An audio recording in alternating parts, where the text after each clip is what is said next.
Man, when you talk about human potential, when you talk about what a person is really capable of, you have to talk about David Goggins. But to understand the machine he is today, you gotta look at where he came from. This wasn't a guy born with a silver spoon. We're talking about a kid dealing with asthma, severe allergies, the sickle cell trait, and on top of that, he was obese, getting bullied constantly, living with an abusive father, and then his parents split up. The dude was drowning in depression and hopelessness. He was a broken man, working a dead-end job, spraying for cockroaches, just completely lost. And then one night, something clicks. He's sitting there, almost 300 pounds, and he sees a documentary on TV about the Navy SEALs. It was like a lightning bolt hit him. He saw these guys going through hell, pushing their bodies and minds to the absolute limit, and a switch just flipped inside his head. He saw a way out. He saw a path to becoming something more than the broken person he saw in the mirror. That single moment was the catalyst for one of the most insane transformations you'll ever hear about. From that couch, from that rock bottom, he forged himself into the man they now call the toughest man alive. He went through Bud S training not once, not twice, but 3 times. He became an ultra-marathon runner, a world record holder for pull-ups, an absolute savage. My team studied David's life deeply. Podcasts, videos, books, everything. We discovered 6 powerful strategies behind his discipline and transformation. Even if you adopt 1 or 2 of these, your life can completely change. Let's begin. Alright, so the first thing, and maybe the most important, is what Goggins calls the accountability mirror. This is some real, raw, uncomfortable stuff. This isn't about positive affirmations or telling yourself you're great when you know you're not. It's the opposite. It's about standing in front of a mirror and being brutally, 100% honest with yourself. Goggins would look himself in the eye and just lay it all out. You're fat, you're lazy, you're a liar, you're taking the easy way out. He didn't sugarcoat a damn thing. He confronted the ugly truth head-on, because you can't fix a problem you refuse to admit you have. It's that simple, but it's incredibly hard to do. Think about it, man. We spend so much of our lives lying to ourselves. We make excuses, we blame other people, we blame our circumstances. Denial is the ultimate comfort zone. It's warm, it's fuzzy, it protects our ego. But nothing, and I mean nothing, grows in the comfort zone. Goggins knew that the first step to rebuilding himself wasn't a new diet or a workout plan. It was tearing down the lies he'd built around himself.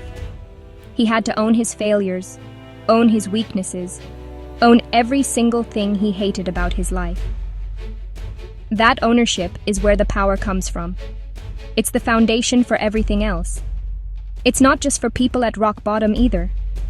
Look at a guy like Virat Kohli, one of the greatest cricketers of all time. He talks about a moment in 2012 when he saw himself in the mirror and was disgusted. He felt he was nowhere near the professional athlete he should be. He was talented, yeah, but he wasn't disciplined. He looked in that mirror and decided, this is not who I'm going to be. He changed his diet, his training, his entire mindset. He got brutally honest with himself. And that's when he went from being a great player to a legend. That's the power of the accountability mirror. So the challenge is this: can you do it? Can you stand in front of that mirror tonight, with no distractions, and just talk to yourself? Can you call yourself out on your own bullshit? It's gonna suck. It's gonna be painful. Your brain is going to scream at you to stop.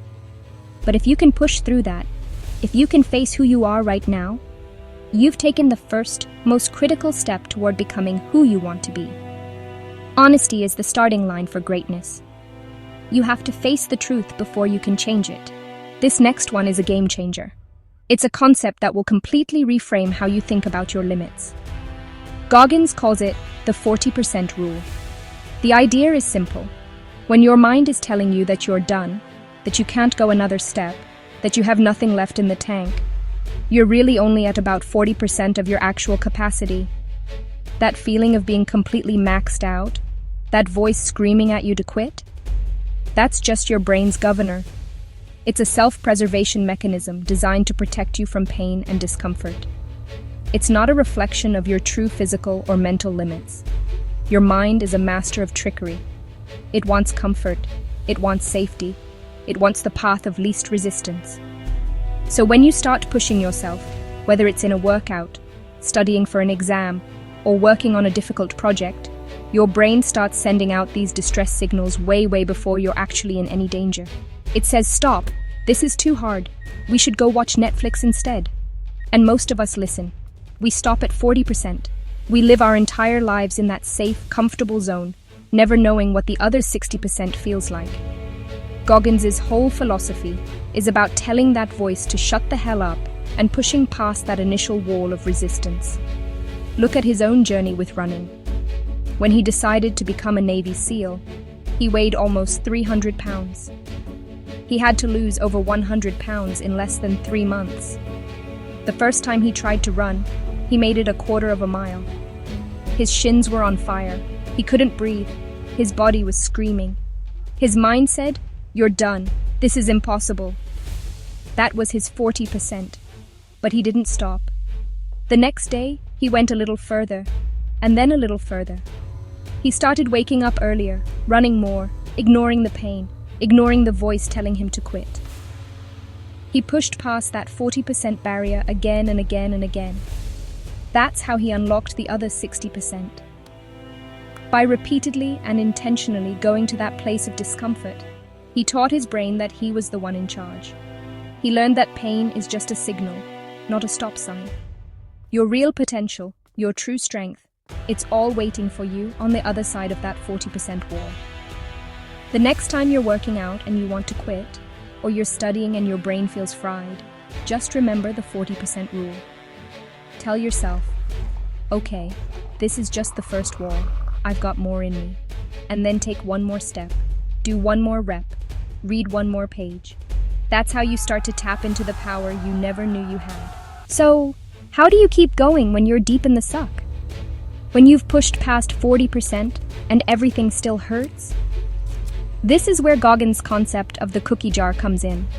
And no, it's not about rewarding yourself with an actual cookie. The cookie jar is a mental tool. It's a place in your mind where you store all of your past victories, all the times you overcame adversity, all the moments you wanted to quit but didn't. It's a highlight reel of your own toughness. When you're in a moment of intense struggle and self-doubt, you reach into that mental cookie jar and pull one out. Think about it. We're so good at remembering our failures. We replay our mistakes over and over in our heads. That negative feedback loop is powerful, and it can paralyze you. The cookie jar is about consciously doing the opposite. It's about building an arsenal of your own success stories. Goggins talks about being in the middle of a 100-mile race, his body broken, his mind telling him to stop. He'd reach into his cookie jar and pull out the memory of getting through Hell Week. He'd remind himself, I've been through worse than this and survived. I got through Bud-S. I can get through this. This is something anybody can do. You don't need to have run an ultra-marathon or survived SEAL training. Your cookie jar is personal to you. Did you pass a test you thought you were going to fail? Put it in the cookie jar. Did you finally have a tough conversation you'd been avoiding? Cookie. Did you get up and go to the gym when every fiber of your being wanted to stay in bed? That's a big-ass cookie right there. You consciously make a list, either mentally or physically write it down, of all the times you were tough, resilient, and disciplined. The key is to be specific. Don't just say, I worked hard. Remember the feeling. Remember the struggle. Remember the feeling of victory when you pushed through. When you're faced with a new challenge and that voice of doubt starts whispering in your ear, you open that jar. You pull out a memory and you tell yourself, I've done hard things before. I have proof. It's not about arrogance. It's about reminding yourself of your own capabilities. It's fuel. It's evidence that you have what it takes, because you've already demonstrated it. Start building your cookie jar today. This is a core principle, man. Callusing the mind. It's a powerful metaphor. If you lift weights, your hands get soft at first. They get blisters, They hurt.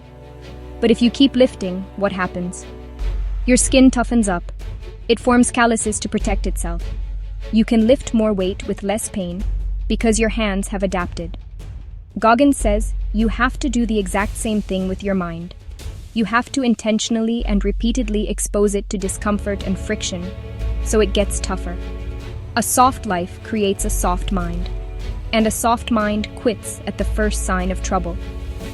We live in a world that's obsessed with comfort. Everything is designed to be easy, convenient, and painless. We have food delivered. We have thermostats that keep the temperature perfect. We have entertainment on demand. We're actively avoiding any and all forms of discomfort. And what's the result?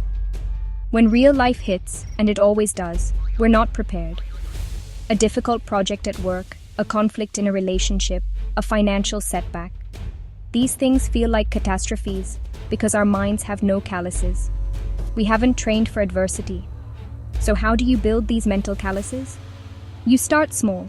You do things that suck on purpose every single day. Wake up an hour earlier than you need to. Take a cold shower. Do the dishes the second you're done eating instead of leaving them in the sink. Clean your room when you don't feel like it. Run when it's raining. Pick the task you're dreading the most on your to-do list and do that first.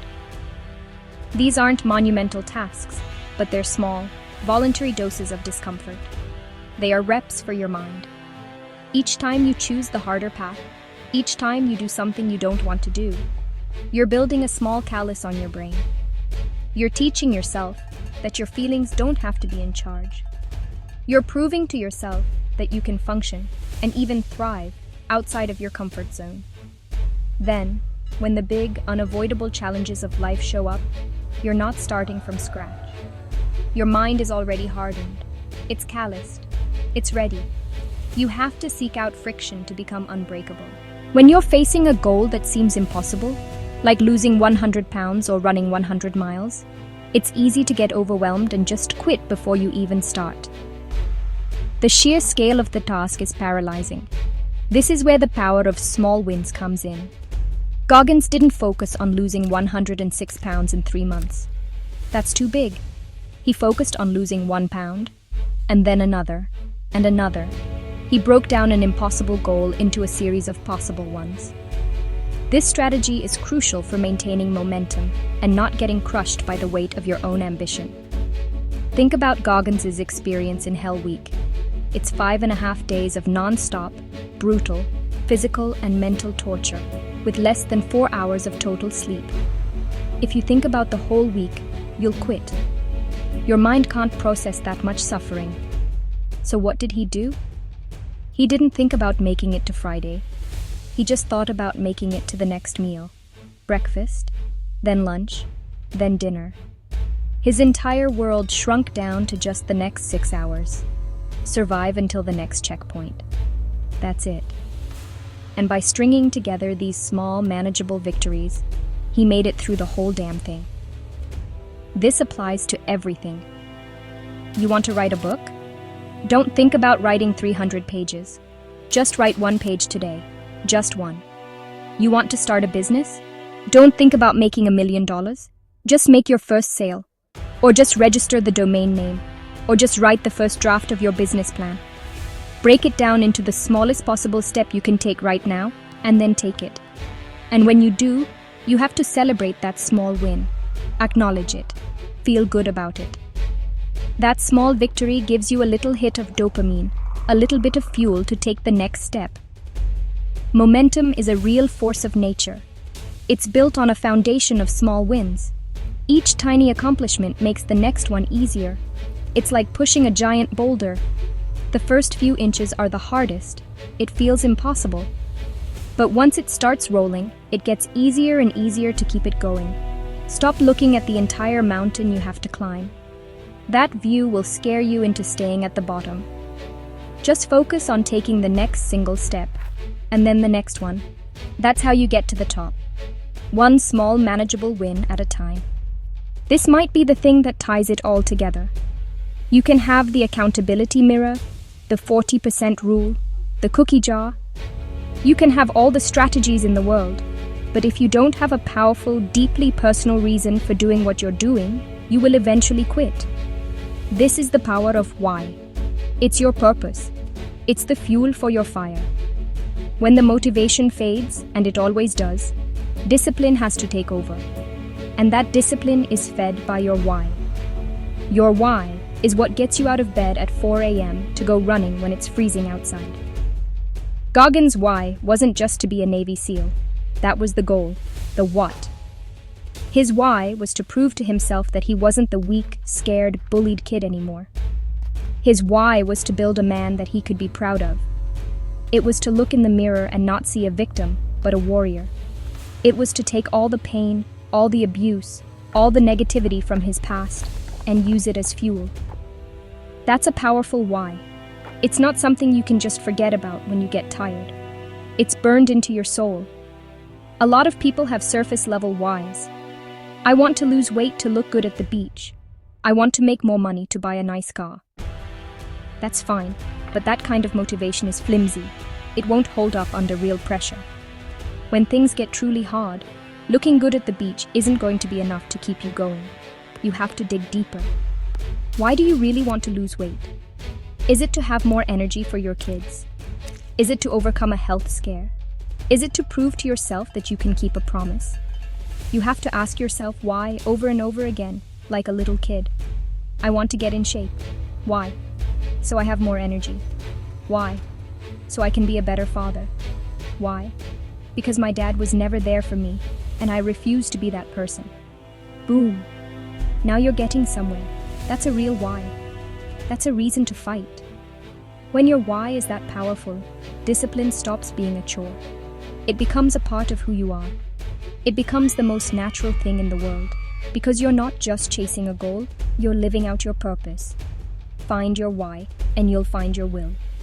These 6 principles can transform any life. This isn't just about running marathons or becoming a Navy SEAL. This is a blueprint for rebuilding your mind and, by extension, your entire reality. Maybe the accountability mirror hit you hard. Maybe you realized you've been lying to yourself for far too long. Maybe the 40% rule ignited something inside you, making you question all the times you quit when you had so much more to give. Maybe the idea of callusing the mind or building your cookie jar with small wins has opened your eyes to a new way of facing challenges. Whatever it is, start today, right now. Don't wait for the right time, for Monday, for the new year. That's a trap. Make the time right. The world is full of people who talk a big game. It's full of people who start and then quit when it gets hard. It's full of people who settle. Be the one who endures. Be the one who rises from the ashes. Be the one who refuses to accept a mediocre life when you know you're capable of so much more. This is your life, and you only get one shot at it. David Goggins didn't have any special advantages. He was a broken man who made a choice.